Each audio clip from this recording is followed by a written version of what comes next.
காந்தம் மீடியா நேயர்களுக்கு வணக்கம். இன்று நம்மோடு இணைந்திருக்கிறார் சினிமா விமர்சகர் பைல்வான் ரங்கநாதன் அவர்கள். சார் வணக்கம் சார். என்னை வாழ வைத்துக் கொண்டிருக்கும் யூடியூப் சேனல் நேயர்களுக்கு நன்றியும் வணக்கம்.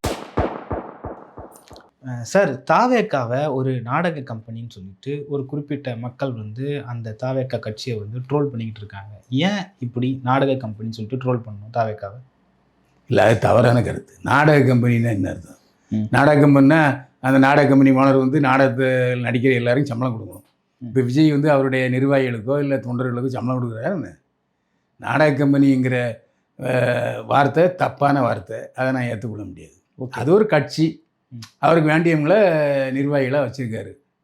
சரி, இருந்தாலும் அந்த இமேஜை அவங்களால பிரேக் பண்ணவே முடியல அப்படின்ற ஒரு சுச்சுவேஷன். எந்த இமேஜ்? நாடக கம்பெனின்றது தொடர்ந்து எல்லா அரசியல் கட்சி தலைவர்களுமே சினிமாவில் பண்ணுறதையே தரையிலையும் விஜய் பண்ணுறாரு, அதே பாணியில் பண்ணுறாரு, அதே மாதிரி வீடியோ வெளியிடுறாரு அப்படின்னா சொல்லுங்கள். நாடக கம்பெனினா என்ன தெரியுமா? அந்த காலத்தில் நாடக கம்பெனியில் ஆண்கள் தான் பெண்களாக நடித்தாங்க. ஏன்னா நாடக கம்பெனி நடிக்கிறதுக்கு யாரும் வரமாட்டேன்ட்டாங்க. அது அந்த மாதிரி நாடக கம்பெனி. அது நாடக கம்பெனி எங்கே போய் தேர்தலில் ஓட்டு கேட்குறாங்க? அப்படியே ஒரு நாடக கம்பெனி நடத்திட்டு இருந்தால் சினிமாவில் இருந்து போகிற 150 கோடி ரூபா சம்பளம் வாங்கிட்டு இருக்காரு. எதுக்கு அரசியலுக்கு வரணும்? அரசியலுக்கு வர நாடக கம்பெனி நடத்துறதுக்கா? அதெல்லாம் தப்பான பேச்சு. ஓகே சார், விஜய் அவர்களுக்கு லீடர்ஷிப் குவாலிட்டி இருக்கா அப்படின்றது இருக்குது, அந்த டெப்த் இருக்கா? அது இல்லாமல் தாவேக்கா இந்த அரசியல் களத்தில் சர்வை பண்ண முடியுமா அப்படின்ற ஒரு கேள்வி இருக்குது. சர்வைவல்ங்கிறது ஓட்டை பொறுத்து தான். ஓட்டு வாங்குவாங்களா இல்லையாங்கிறது தான் கணக்கு. ஓகே, இப்போ கமலஹாசன், ரஜினிகாந்தும் கேப்டனும் ஓட்டு வாங்கலை, அதனால் அவங்க வீழ்ந்தாங்க. அதுக்கப்புறம் கூட்டணி அமைச்சாங்க, இயற்கை தலைவரானார் கேப்டன். ஓகே, அந்த மாதிரி அதே மாதிரி ஒரு நடிகருங்கிற இமேஜ் கூட்டம் வரும். கூட்டம்லாம் ஓட்டாக மாறுவதற்கு வாய்ப்பு இல்லை.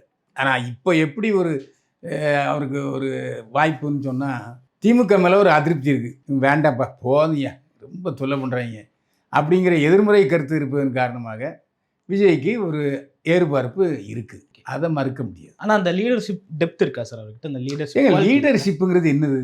இப்போ எல்லாமே தனி மனித கட்சியாக தான் ஆயிடுச்சு.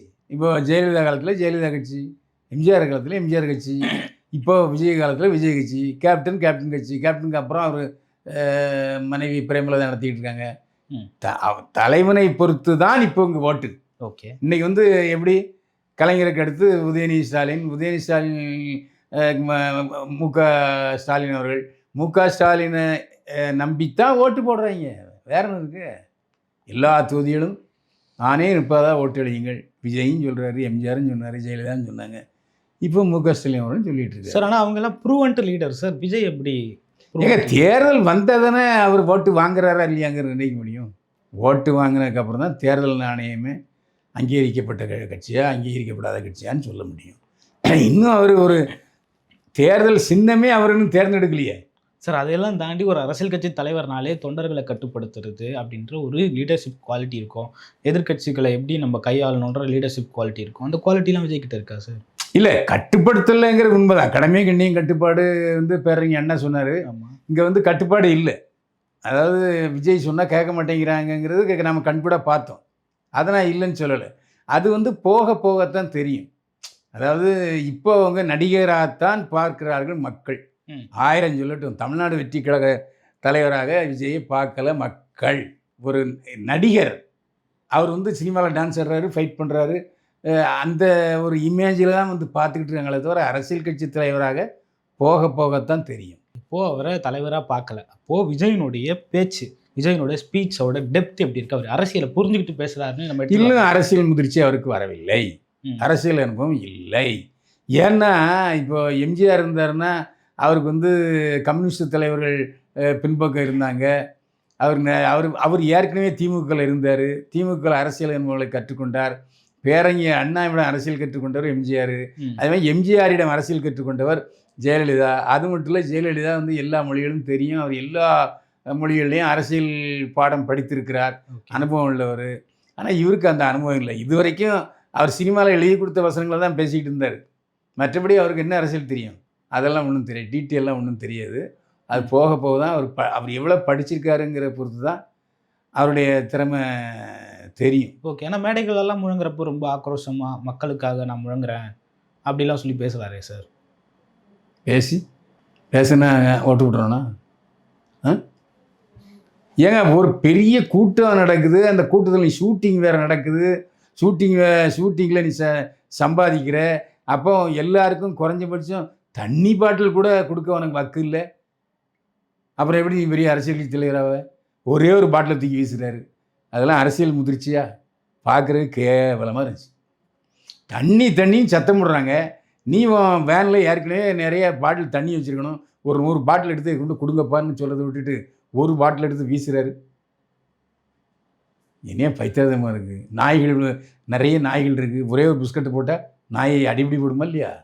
இந்த அடிப்படை அறிவு கூட விஜய் கிடையாது. சார், ஜெயலலிதா இருந்திருந்தால் தாவேகா ஒரு கட்சியாகவே உருவாகி இருக்காதுன்னு சொல்லிட்டு ஒரு பக்கம் பேசுகிறாங்க. விஜய் ஜெயலலிதா இருந்திருந்தால் அரசியலுக்கே வந்திருக்க மாட்டாரான்ற ஒரு கேள்வி எழுது.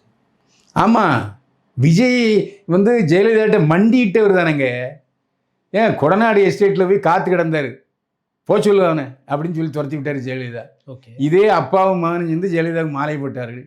ஜெயலலிதா கேட்காமலேயே ஆதரவு கொடுத்தாங்க. உண்டா இல்லையா? அப்போ இந்த விஜய்க்கு அதாவது ஜெயலலிதா இருக்கிற சூழ்நிலையில் விஜய்க்கு அரசியல் கட்சி எண்ணம் வரவே இல்லை. அவர் தன்னுடைய படங்கள் ரிலீஸ் ஆகணும், பிரச்சனைலாம் போகணுங்கிறதெல்லாம் கவனம் செலுத்திட்டு இருந்தாரே தவிர, இப்போது என்ன காரணத்தினால அவர் அரசியலுக்கு வந்தாருன்னு தெரியல. ஒருவேளை ஜெயலலிதா இல்லை, இங்கே கலைஞர் இல்லை, அதனால் நான் போய் ஏதாவது குட்டையை குழப்பலாம்னு நினச்சி வந்தாரா என்னங்கிறது புரியவில்லை. ஓகே சார், ஆனால் ஜெயலலிதா காலத்தில் விஜய்க்கு இருந்த செல்வாக்கும் இப்போ இருக்கிற செல்வாக்கும் ஒன்றா சார்? இப்போ ஜெயலலிதா இருந்திருந்தாலும் விஜய்க்குன்னு ஒரு செல்வாக்கு தமிழ்நாட்டில் இருக்குது தானே சார்? கிடையவே கிடையாது. ஜெயலலிதா இருக்கும்போது ஜெயலலிதாவா கலைஞரா அப்படிங்கிறதா இருந்துச்சு. இடையில எங்கே விஜய் வந்தார்? இல்லையே. அப்போ பவர்ஃபுல் லீடர் டாக்டர் கலைஞர், பவர்ஃபுல் சிஎம் ஜெயலலிதா. ஒவ்வொரு பிரச்சனைக்கும் சட்டசபையில் நேர கிழிச்சு எறிஞ்சிட்டாரு ஜெயலலிதா. ஜெயலலிதாவுடைய ஆளுமைத்தன்மை காரணமாகத்தான் அவரை வீழ்த்த கலைஞரால் பல முறை முடியவில்லை. Okay sir. ஓகே, விஜயை நாடக கம்பெனின்னு ட்ரோல் பண்ணுறாங்கன்னு சிலர் சொல்கிறாங்க. இதுக்கு ஆதவ அர்ஜுனா ஒரு காரணமாக இருப்பாரோ அப்படின்ற மாதிரி சொல்கிறாங்க. ஏன்னா ஆதவ அர்ஜுனா வர்றதுக்கு முன்னாடி இந்த மாதிரியான ஒரு ட்ரோல் தாவேக்காவை நோக்கி வரலை. ஆதவ அர்ஜுனா முதல்ல ஒரு கட்சியில் உறுதியாக இருக்க மாட்டார். இன்றைக்கும் எழுதி வச்சிங்க, அவர் என்றைக்கு வேணாலும் ஆதவ அர்ஜுனா கட்சியை விட்டு வெளியே போயிடுவார். ஏன்னா அவருக்கு தேவை ஆதாயம். எப்படி திருமாவளவனோட அவர் விலனுக்கு காரணம் என்ன? ஏதாவது சொன்னாரா? போய் பல கோடி ரூபா கொடுத்து சேர்ந்ததா எல்லாரும் சொன்னாங்க. அப்புறம் அங்கேருந்து நைஸாக வெளியே வந்துட்டார். திருமாவளவனும் அதை பெருசாக விமர்சிக்கலை. ஆதவ அர்ஜுனாவும் ஏன் நான் விடுதலை வெளியேறினேங்கிறது சொல்லலை. அதே மாதிரி என்றைக்கு வேண்டுமானாலும் விஜயை கவுத்து விட்டுட்டு அவர் பாட்டுக்கு அவர் ரூட்டில் போயிட்டுருப்பார். எழுதி வைத்துக் கொள்ளுங்கள். இந்த வியூக வகுப்பாளர்னு அவர் செயல்படுறப்போ தான் அந்த நாடக கம்பெனியாக மாறிடுச்சு தாவேக்கான்னு சொல்கிறாங்க. இப்போ ஆதவ அர்ஜுனா வியூக வகுப்பாளராக செயல்பட்டதுனால தான் இந்த மாதிரியான. யார் வகுப்பாளர்? ஆதவ அர்ஜுனா. எதுக்கு தாவேக்காவுக்கு கூட வியூக வகுப்பாளர் பொதுச் செயலாளராக தான் இருக்காரு. பொதுச் செயலாளர் அவர் எங்கே இருக்காரு? தாவேக்கா பொதுச் செயலாளர் சார் ஆதவ அர்ஜுனா. ஆதவ அர்ஜுனாவா? சொன்னதான் தெரியுது. எங்கே போனாங்க இங்கே?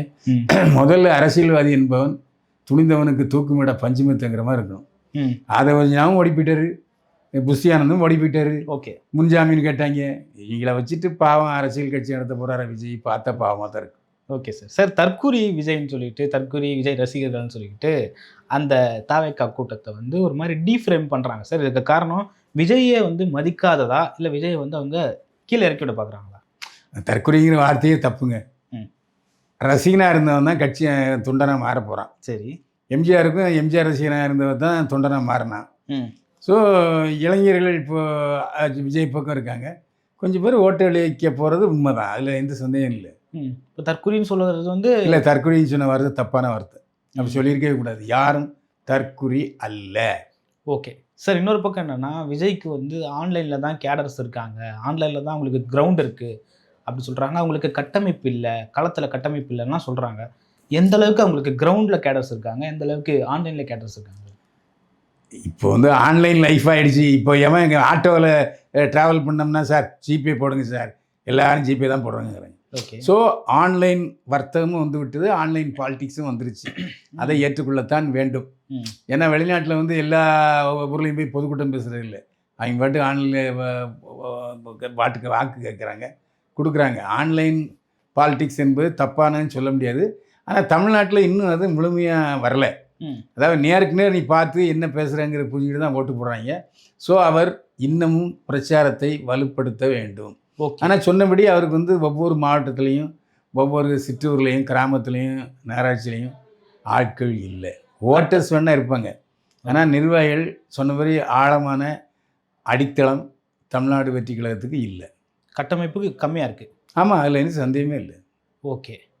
Okay sir. சார், விஜய் அவர்கள் வந்து இன்னமும் ஒரு சில இடங்களுக்கு நேரடியாக போக மாட்டாரோன்ற ஒரு கேள்வி இருக்குது. சமீபத்தில் நடந்த இந்த எஸ்ஏஆர் ஆர்ப்பாட்டத்துக்கு விஜய் ஏன் நேரடியாக வந்து கலந்துக்கல அப்படின்ற ஒரு கேள்வி இருந்தது.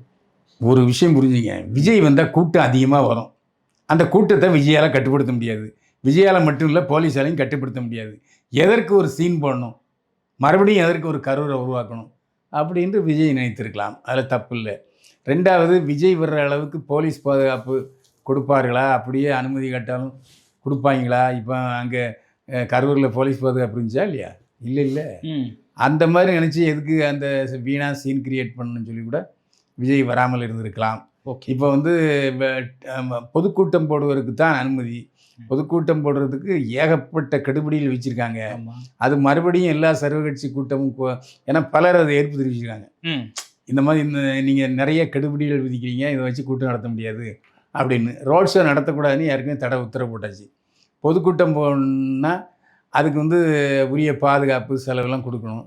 இப்போதைக்கு அது முடியுமா விஜயால் என்பது கேள்விக்குறி. ஓகே சார், இது வந்து ஒரு கான்ட்ரவர்ஷியலான ஒரு அலிகேஷனான ஒரு கொஸ்டின் சார். அதாவது என்னென்னா, தாவேக்காவில் ஒரு பெரிய நடிகை வரப்போகிறாங்க, த்ரிஷா வரப்போகிறாங்க அப்படின்னு சொல்கிறாங்க. காரணமாக என்ன சொல்கிறாங்கன்னா, இன்ஸ்டாகிராமில் அவங்க பதிவிட்ட ஒரு ஃபோட்டோவில் கண்ணாடியில் ரிஃப்ளெக்ட் ஆகிருக்கு. அதில் அவங்களுடைய சோஃபாவில் தாவேக்காவோட துண்டு இருக்கிறத நம்ம ஆட்கள் எடுத்து ரவுண்ட் பண்ணி காட்டுறாங்க சார். எப்படி பார்க்குறீங்க சார்? ஏங்க, த்ரிஷா நீ நல்லா சம்பாதிச்சுக்கிட்டு இருக்கீங்க. 5 கோடி 6 கோடி ரூபா ஒரு படத்துக்கு சம்பளம் வாங்குறாங்க. அவங்க எதுக்கு இங்கே அரசியலுக்கு வரணும் சொல்லுங்கள்? த்ரிஷா அரசியலுக்கு வரவே மாட்டார். அதுவும் குறிப்பாக தமிழ்நாடு வெற்றி கழகத்தில் சேரவே மாட்டார். ஏன்னா தமிழ், தெலுங்கு, மலையாளம் எல்லா மொழிகளையும் நடிச்சிக்கிட்டு இருக்கார் த்ரிஷா. ஒரு பிஸியான த்ரிஷா விஜய்க்காக தியாகம் பண்ணுவாங்களா சொல்லுங்கள்? அவங்க அம்மா அடிச்சே கொண்டு. அதனால் அதெல்லாம் வரவே மாட்டாங்க. அது பொய்யான தகவல். அதாவது விஜய் பேரில் களங்கத்தை ஏற்படுத்தணும்னா இப்படி நிறைய பேர் உருட்டிக்கிட்டு இருக்கான். அது செல்லுபடியாகுது. Okay sir. ஓகே, பல்வேறு கருத்துக்களை பகிர்ந்து கொண்டீங்க. மற்றும் ஒரு காணொலி சந்திப்போம். நன்றி சார். மீண்டும் சந்திப்போம். வாழ்க வளமுடன்.